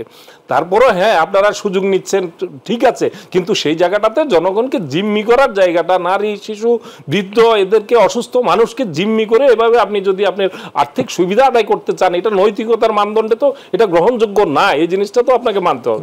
কিন্তু রক্ত ঝরানো ছাড়া দাবিও তো আদায় হয় না। এই জায়গাটা, এটা একটা ভালো কথা বলেছেন। বাংলাদেশের বাস্তবতা হচ্ছে, যখন আমি রাস্তা বন্ধ না করছি ততক্ষণ পর্যন্ত দাবি কানে তুলে না। আমি এর আগেও বোধহয় আপনার এখানে কি কোথাও এক জায়গায় আমি বলেছিলাম আমার একটা অভিজ্ঞতার কথা, যে মালয়েশিয়ার কুয়ালালামপুরে আমি জুমার নামাজ পড়লাম তাদের জাতীয় মসজিদে। জুমার নামাজ পড়ে বের হইলাম, মাহাথির মোহাম্মদ ঘটনাক্রমে, তখন তিনি প্রধানমন্ত্রী না, সেখান থেকে বের হইলেন। তো সবাই সেখানে সে বের হইলো, বাইরে দেখি যে একটা ইলেকট্রিকের একটা পুলের পাশে উঁচু একটা জায়গায় দাঁড়িয়ে একজনে বক্তৃতা করছে, সামনে 3-4 জন লোক দাঁড়িয়ে আছে, আর 2-1 আবার নোট নিচ্ছে, দাবিগুলোর নোট নিচ্ছে। এর মধ্যে আমরা সেটা, আমার সাথে আরো এক সাংবাদিক ছিল, আমরা সেটা উপভোগ করছিলাম যে এখানে লোকজন নাই, তাদের শিক্ষা বিষয়ক দাবিটাও ছিল, তাদের শিক্ষা খাতের কোনো একটা দাবি, এই মুহূর্তে মনে পড়ছে না। যাই হোক, তো সে একটা পর্যায়ে আমরা দেখলাম 10-15 মিনিটের মধ্যে কয়েকজন একটা গাড়ি থেকে এসে নেমে তাদেরকে ডেকে কথা বললো, কথা বলে তাদের কাছে জানতে চাইলো কি তাদের বক্তব্যটা, কি চায় তারা। এটা জানার পরে বললো যে আমাদের অফিসে চলো, আমরা আলোচনা করে এটা সমাধান করব। 3-4 জন 5 জন লোকের এই দাবিটাকেও কিন্তু ওইভাবে আমলে নিয়ে তাদের সাথে আলোচনার জন্য তুলে নিয়ে গেল, মানে অফিসে নিয়ে গেল আলোচনা করে এটা সমাধান করার জন্য। কি হয়েছে সেটা তো আমার জানা, কিন্তু এই যে দাবি, যে কোনো দাবিকে যে আলাপ আলোচনার মধ্যে অ্যাড্রেস করা, আমাদের এখানকার ট্র্যাডিশনটাই হয়ে গেছে যে জিম্মি না করা পর্যন্ত আমরা সেটাকে আমলে নিই না। এটাও কিন্তু আমাদের কালচারের একটা সমস্যা। দর্শক, এম আব্দুল্লাহ ভাইয়ের কথা শুনছিলাম আমরা যাব আরেকজন আপনাদের প্রিয় মুখ, সাইদ আব্দুল্লাহ, আপনার কাছে। আমরা একটু যে বিষয়টি কথা বলতে চাই তা হচ্ছে যে এই যে আপনি আলোচনায় দেখলেন যে আমাদের শিরোনাম যেটি ছিল দাবি আন্দোলন বাস্তবতা, সেখানটায় সমন্বয়ের জায়গাটা কিন্তু বারবার আসছিল। এই অন্তর্বর্তী সরকার দায়িত্ব নেওয়ার পরে আমরা বেশ কিছু জায়গায় দেখেছি, যেমন পিএসসি একবার নিয়োগ হলো, বাতিল হলো, আবার সাম্প্রতি সময়ে তখন একটা বক্তব্য ছিল যে একদম শুরু, একদম বিগিনিংয়ে, সুতরাং ভুল হতে পারে। কিন্তু একটি সরকারের একদম মধুচন্দ্রিমার ক্ষণ চলে গেল 5 মাস। সেই 5 মাসে এসে বাংলা একাডেমির মতো জায়গায় এরকম বড় একটি বিতর্ক আসলো যে সেখানে যথাযথ লোকরা মানে তালিকায় আসেনি। এই বিষয়টিকে কিভাবে দেখছেন? এটি নিয়ে তো আলোচনা এখনো রয়েছে, যদিও স্থগিত হয়েছে। এটা খুবই দুঃখজনক একটা ব্যাপার এবং একই সাথে আমি তীব্রভাবে নিন্দা জানাই। কারণ বাংলা একাডেমির ক্ষেত্রে যে কাজটা ঘটলো পুরোপুরি ফ্যাসিস্টদের পারপাস সার্ভ করেছে এমন কয়েকটা নাম এই তালিকার ভেতরে ঢুকে গেল। এটা ঢুকে যাওয়ার মুশকিলটা কোথায়? সাধারণ মানুষের কাছে অতীতে তো আসলে আগের 10-15 বছরের কথা বলাটাই আসলে অনুচিত, কারণ তারা যে করতো, যাদের পদক দেওয়া হতো, পদক দেখলেই বোঝা যাইতো যে এরা হলো সবচেয়ে বড় বড় দালাল। তো সেই জায়গাটা বাদ দিয়ে বর্তমান টাইমে দেখেন কয়েকজন সম্মানিত মানুষও তো এই পদকটা পেয়েছিল। এই পদকটা যখন স্থগিত করা হলো, তখন যেসব সম্মানিত মানুষ এই পদকটা পেয়েছিলেন, একটা পদক পাওয়ার পরে সবাই তাদেরকে অভিনন্দন জানিয়েছে, সারা দেশ জানলো, জানার পরে সেইটাকে আপনি আবার হোল্ড করে দিলেন, এটা তো তাদের জন্য একটা অসম্মানের ব্যাপার হয়ে গেল। এই ব্যাপারটা খুবই লজ্জাকর একটা ব্যাপার। আর একটা ব্যাপার হলো, তাইলে যারা এটা সিলেকশনের দায়িত্বে যারা ছিল, তারা কি জানতো না যে এই জায়গায় বিতর্কিত মানুষ কে কে আছে? জেনে শুনেও তারা কিন্তু এটা ইন্টেনশনালি বিতর্ক ঢোকানোর প্ল্যান করছিল। আমি আগেই বলেছি, প্রত্যেকটা সেক্টরে যারা যারা এই কাজগুলোর দায়িত্বে থাকে তাদের ভেতরে তো ঘাপলাগুলো এখনো রয়ে গেছে, তাদেরকে তো বের করে দেওয়া হয় নাই। এবং বাংলা একাডেমির পদকের কথা বলেন, পিএসসি নিয়োগ নিয়ে আমি নিজে ভিডিও একটা বানিয়েছি যে লাস্টে যে 6 জনের নিয়োগ হয়েছিল তার ভেতরে 3 জন, ন্যূনতম 3 জন ছিল যাদের অত্যন্ত বিতর্কিত নিয়োগ হয়েছিল। এটা নিয়ে কিন্তু আমি নিজেও একটা পার্সোনালি ভিডিও বানিয়েছিলাম তদন্ত করে। সো প্রত্যেকটা জায়গায় এই কাজগুলো যে করা হচ্ছে, এর মানে হইলো যে সব মানুষ বসে আছে তারা সিনসিয়ার না, অথবা তারা ইন্টেনশনালি অকাজটা করছে। করার পরে দেখেন, আমি তো এইটা দেখতে চাই বাংলা একাডেমির এই পদকের তালিকায় যাদেরকে ঢোকানো হলো, শুধুমাত্র এটা হোল্ড রাখাটাই যথেষ্ট না। যারা এই তালিকাটা করেছিল তাহলে তাদেরকে তো পানিশমেন্ট দেওয়া উচিত। সেই কাজটা কি করা হয়েছে? এই কাজটা কিন্তু করা হয়নি। মানে এই ধরনের কাজ যদি না করা হয় তাহলে এটা বাড়বেই। সচিবালয় নিয়ে খুব কম মানুষ কথা বলে, কিন্তু আমি সবসময় একটা কথা বলি, বাংলাদেশের সবার কাজ নিয়ে সমালোচনা হয়, পুলিশের কাজ নিয়ে সমালোচনা হয়, আর্মির কাজ নিয়ে সমালোচনা হয়, একটা জায়গা নিয়ে কোনো কথা হয় না, সেটা হলো সচিবালয়। অনেক ধরনের সাচিবিক কাজ আছে যে জায়গায় তারা বড় বড় ঘাপলা করে রাখে, তার জন্য কতজন সচিবের চাকরি চলে গেছে এই নজির পাবেন না।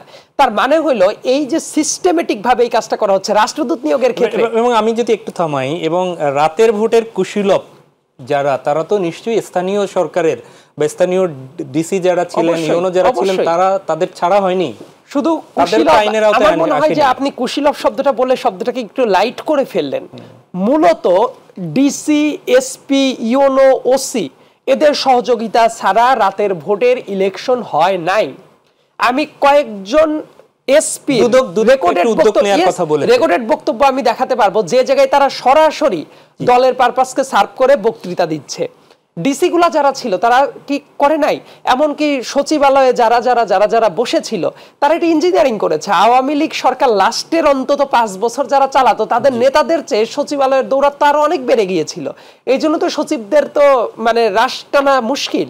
কিন্তু তাদেরকে যতক্ষণ না পর্যন্ত আপনি বিচারের আওতায় আনবেন ততক্ষণ পর্যন্ত আপনি যেসব সংস্কারের কথাই বলেন আলটিমেটলি সবকিছু ব্যর্থ হয়ে যাবে। এই সরকার অনেক ক্ষেত্রে কি করে, অমুক রাজনৈতিক দল খারাপ, তমুক খারাপ, অমুক খারাপ, অবশ্যই তাদের ভেতরে খারাপ লোকজন আছে, কিন্তু আমি তো ভিজিবল প্রমাণটা দেখতে চাই যে এই সরকার কি কি পদক্ষেপ নিল। এই রাতের ভোট যারা করেছিল সেই সব ডিসি, সেই সব এসপি কতজনকে গ্রেপ্তার করে বিচারের আওতায় আনা হয়েছে। তাহলে এইটা তো রাজনৈতিক দলের ব্যর্থতা না, এটা হলো সরকারের ব্যর্থতা। এবং এই কাজটা যদি করা হতো অনেক কিছু সংস্কার হয়ে যেত। আপনার কাছে ফিরবো আমি আব্দুল্লাহ ভাই, সংস্কার নাকি নির্বাচন, অবশেষে একদম যতটুকু করার নয় ততটুকু করে দ্রুত নির্বাচনের কথায় একমত কিন্তু মোটামুটি সব দল। আপনার নিশ্চয়ই ধর্মভিত্তিক রাজনৈতিক দলগুলোর কাছে টানার বিভিন্ন বিএনপি এবং জামাত শুরু করেছে, আমরা দেখেছি। রাজনৈতিক নির্বাচন ঘনিয়ে আসলে এটি হয়। ত্রয়োদশ জাতীয় সংসদ নির্বাচন সুষ্ঠু ও বিশ্বাসযোগ্য করতে 16 আনা প্রস্তুতি নিয়েছে নির্বাচন কমিশন, সিইসি এটি বলেছেন। এই যে রাজনৈতিক ইসলাম মানে ধর্মভিত্তিক রাজনৈতিক দলগুলোর তৎপরতা, বিএনপির কাছে টানা বা জামাত সাথে রাখা, এটিকে এই মুহূর্তে কিভাবে দেখছে? এটি কি নির্বাচনের একদম জোট হয়ে যাচ্ছে বলা যায়, নাকি নির্বাচনের কেবল শুরু হলো এই আবহাওয়া? আমার কাছে যেটা মনে হয় এটা হলো প্রত্যেকটা নির্বাচনের আগে এটা আমাদের চেনা দৃশ্য, কিন্তু এটা কিন্তু আমাদের বাংলাদেশের কালচার অনুযায়ী, পলিটিক্যাল কালচার অনুযায়ী এটা একেবারে চেনা। প্রত্যেকটা আমরা যদি অতীতের ইয়েগুলো দেখি আমরা দেখব যে নির্বাচনকে সামনে রেখে রাজনৈতিক যে মেরুকরণের জায়গাটা এটা সবসময় হয়েছে, কিন্তু গত 15 বছর হয় নাই। কারণ হলো নির্বাচনই হয় নাই। নির্বাচন হলে তো আপনার এই ভোট টানার, ভোটের হিসাব নিকাশের প্রশ্ন আসবে, কাছে টানার প্রশ্ন হবে। গত 15 বছরে যেটা হয়েছে, ফ্যাসিবাদী সরকার তারা ভোট তো করবে না, জনমতের প্রতিফলন থাকবে না, কিন্তু বিশ্বকে দেখানোর জন্য তারা কিছু লোককে নানান সুবিধা দিয়ে কিছু দলকে তারা কাছে টানার চেষ্টা করেছে। বোঝাপড়ার মধ্য দিয়ে কখনো ডামি প্রার্থী হিসেবে দাঁড় করানো, ডামি নির্বাচন করার মাধ্যমে রাতের নির্বাচন আমরা যেটা দেখেছি। এবারে আমরা যেটা দেখছি যে আপনি লক্ষ্য করবেন যে ক্ষমতার যে প্রত্যাশী প্রধান যে দলটি এখন সক্রিয় আছে সেটা হলো বাংলাদেশ জাতীয়তাবাদী দল। এই দলের ভারপ্রাপ্ত চেয়ারম্যান কিন্তু একেবারে গত কয়েক মাস ধরেই তার বক্তব্যের মধ্যে তার নেতাকর্মীদেরকে সতর্ক করে আসছেন যে সামনের নির্বাচন কিন্তু অনেক কঠিন নির্বাচন। এটা কেন বলছেন, এটা কিন্তু তার নেতাকর্মীরা, বিএনপির নেতাকর্মীরা উপলব্ধি করছে বলে আমার কাছে অন্তত এখনো মনে হচ্ছে না। কারণ অনেক ক্ষেত্রে তাদের কিছু কিছু কর্মকাণ্ড, যারা মিডিয়াতে কিছু কিছু বিষয় আসছে যেগুলো তাদেরকে যে সতর্ক করার জায়গাটাতে যে সতর্ক বাণীটা তারা কতটা আমলে নিচ্ছে এ নিয়ে আমার কখনো কখনো একটু সন্দেহ জাগে। তারেক রহমান কিন্তু যথার্থভাবেই বলেছেন যে আগামী নির্বাচনটা অত্যন্ত কঠিন নির্বাচন হবে। একটু আপনাকে থামাই, যে দল জনগণ থেকে দূরে সরে যাবে তাদের পরিণতি হবে 5 আগস্টের মতো। পরিষ্কার কথা। এটা থেকে যদি নেতাকর্মীরা, বিএনপি হচ্ছে বাংলাদেশের প্রকৃতপক্ষে হচ্ছে বৃহত্তম রাজনৈতিক দল। এটা যে বিভিন্ন সময়ে যতবারই গণতান্ত্রিক প্রক্রিয়ায় সুষ্ঠু নির্বাচন হয়েছে প্রত্যেকবারই বিএনপি বিজয় হয়েছে, আর যে নির্বাচনে সুষ্ঠু হয় নাই, অবাধ হয় নাই, সেই নির্বাচনকে হারানো গেছে। এটা আমাদের অভিজ্ঞতা অন্তত নির্বাচন পর্যবেক্ষণে আমরা দেখেছি।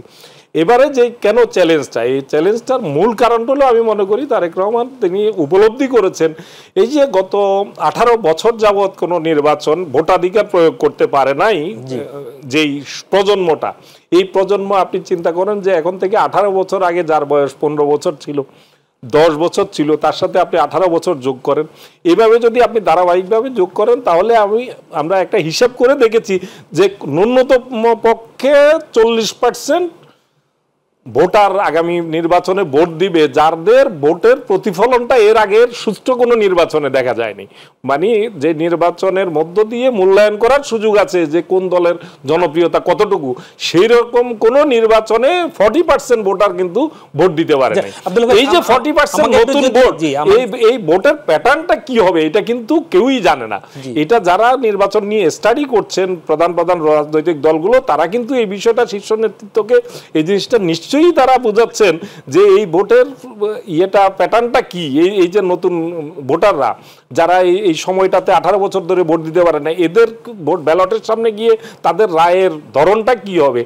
অতীতের যে ভোটের যে হিসাব নিকাশ আছে, মানচিত্র, ভোটের মানচিত্র বলে একটা কথা আছে, এই মানচিত্রে কি ধরনের পরিবর্তন এসছে এটা কিন্তু কেউ জানে না। এই কারণেই আগামী নির্বাচনটা কি হবে যদি সত্যি সত্যি মানুষের ভোটাধিকার প্রয়োগের শেষ পর্যন্ত সুযোগটা পায়, এটা কিন্তু একেবারে ভোটের ফলাফলের শেষ মুহূর্ত পর্যন্ত আমার মনে হয়। কারণ আমি দীর্ঘ সময় আমি এই জাতীয় নির্বাচনের যে এ পর্যন্ত 12টি নির্বাচন, এই 12টি নির্বাচনের মধ্যে সুষ্ঠু নির্বাচন যে কয়টি হয়েছে এগুলোর মোটামুটিভাবে সংবাদকর্মী হিসাবে একবারে দায়িত্বের জায়গায় থেকে এগুলো কাভার করেছি, ঘনিষ্ঠভাবে দেখেছি, বিশ্লেষণ করেছি বিভিন্ন সময়।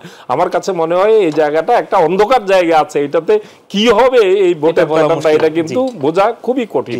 আমি হয়তো স্বল্প সময়ের জন্য আপনার কাছে ফিরবো সাইদ আব্দুল্লাহ, একদম 2 মিনিট আপনাকে সময় দিব। দুটি বিষয় ধর্মভিত্তিক দলগুলোকে টানছে, যদিও এর আগে ইসলামিক দলগুলো নাম নিয়ে যারা করে তারা একসাথে জোটবদ্ধ হওয়ার কথা শুনেছিলাম আমরা। জামাত চরমনের গিয়ে সেখানেই বলেছে একটা বাক্স যাবে, হঠাৎ করে বিএনপির তাদের ঘরে আবার যাওয়া, এটিকে রাজনৈতিকভাবে কিভাবে দেখছেন? একই সাথে বলি আজকে রুহুল কবির রিজভীর একটি কমেন্টস, 11-11 সময় সরকারকে বলা হতো সেনা সমর্থিত সরকার, বর্তমান ছাত্র জনতার আন্দোলনের সরকারকে একটি বিশেষ দল সমর্থিত সরকার বলা হয়। উনি মন্তব্য করেছেন বিভিন্ন কর্মকাণ্ডে সেটাই প্রমাণিত হয়েছে, শিক্ষা ও স্বাস্থ্য খাত সেই দলের নিয়ন্ত্রণেই যাচ্ছে বলে তিনি তার অভিযোগ। একদমই 2 মিনিটের মধ্যে বিশেষ দল বলেন নাই, দলের নামও উল্লেখ করেছেন আমি যেটা নিউজে দেখলাম। আচ্ছা, যে ব্যাপারটা একটু বলার চেষ্টা করছিলেন, এই যে বর্তমানের যে পরিস্থিতিটা চলছে যে বিভিন্ন দলকে দলে ফেরানোর যে ব্যাপারটা, আমার কাছে যেটা মনে হয় যে রাজনীতি আসলে এটা খুবই চিরাচরিত রূপ। শুধু বাংলাদেশ না, যেসব জায়গায় বহুদলীয় গণতন্ত্র আছে প্রত্যেকটা জায়গাতেই ইলেকশনের আগে কে কার পক্ষে থাকতে পারে এই জাতীয় একটা অ্যালায়েন্স হতে পারে, সেই ব্যাপারটাকে আমি অস্বাভাবিকভাবে বিবেচনা করি না। ভোটের আগে নানা ধরনের সমীকরণ আছে, তবে আমার যেটা একটা অনুমান, স্রেফ অনুমান, আমি বলছি না এটাই হবে, ওই যে সবার মানে ধর্মভিত্তিক রাজনীতি যারা করছে সবার ব্যালট একটাই যাবে, যদিও বলা হচ্ছিল, আমার কেন যেন বাংলাদেশের অতীত অভিজ্ঞতা যতটা আমি পড়াশোনা করেছি করতে গিয়ে আমার কাছে কেন যেন মনে হয়েছে সবসময় এক হবে না, কারণ তেলে আর জলে অনেক ক্ষেত্রে মিশে না, এই জায়গায় বিভক্তির জায়গাটা তৈরি থাকবেই।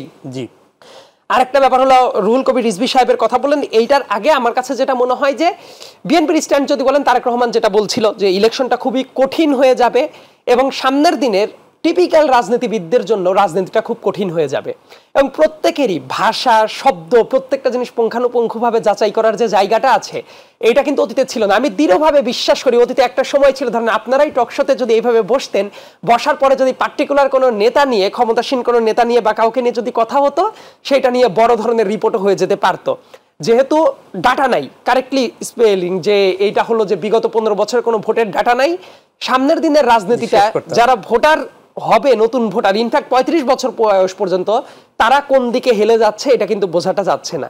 সো বিভিন্ন জায়গায় প্রতিষ্ঠান দখলের অবশ্যই কাজ কারবার চলছে, উদাহরণ দিয়েও দেখানো যাবে। আর একই সাথে বিভিন্ন রাজনৈতিক দলের নেতাকর্মীরা রুট লেভেলে চাঁদাবাজি করে বেড়াচ্ছে, এটাও নিশ্চিত। সো রুট লেভেলের নেতাকর্মীরা কি কাজটা করছে এটা কেন্দ্রীয় নেতাদের উচিত সেটাকে লাগাম টেনে ধরা। আব্দুল্লাহ ভাই, একদমই 30 সেকেন্ডে আপনার যদি এই বিষয়ে কোনো অবজারভেশন থাকে? না, অবজারভেশন আমি আগে যেটা বলেছি সেটা হচ্ছে যে আমাদেরকে এই জুলাই বিপ্লব এবং আমরা যে নতুন বাংলাদেশে আমাদেরকে সবচেয়ে রাজনৈতিক নেতৃত্বকে বিচক্ষণতার এবং দূরদর্শিতার জায়গাটা যেটা হবে সেটা হচ্ছে যে তরুণ প্রজন্মের পালসটা তাদেরকে বুঝতে হবে এবং তাদের যে চিন্তাধারার জায়গাটা, তারা যে পুরনো ধাঁচের যে রাজনীতি, সেই রাজনীতিটা যে তারা প্রত্যাখ্যান করেছে এবং যে একনায়ক শাসন, সুশাসনের পরিবর্তে একচ্ছত্র শাসন, এক ব্যক্তির শাসন, এগুলো তো তারা প্রত্যাখ্যান করেছে। এই জায়গাগুলোকে মাথায় রেখেই আগামী রাজনীতির তাদের পরিকল্পনাটা সাজাতে হবে, তা না হলে তাদেরকে কঠিন চ্যালেঞ্জের মুখেই পড়তে হবে, যে দলই হোক না। অনেক ধন্যবাদ আব্দুল্লাহ এবং অসংখ্য ধন্যবাদ সাইয়েদ আব্দুল্লাহ, আপনাদের দুজনকে।